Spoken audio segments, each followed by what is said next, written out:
kira ni. Iyo, tapi iyo musim durian. Ni boleh tak tak ni? Duduklah.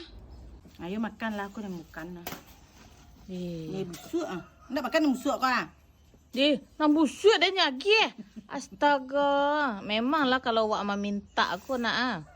Nak buruk nyagi ada kawan. Enggak ni. Kau makan lah, aku dah makan lah.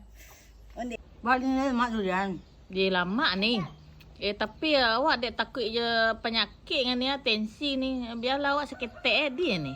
You jangan banyak-banyak lah kalau tensi tu. Nak perlu banyak-banyak makan durian dah.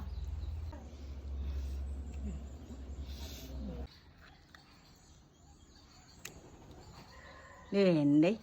Nang kecil uni berpenyakit tadi model itu bana lo makan durian ha. Bawa selama aku bana kan ni. Lu dapat na rasu na ikiku na baru ka dapat rasu adu dunia. Tapi tadi penyakit kecil uni. Dia lupa penyakit sehari kini lu ni. Ya.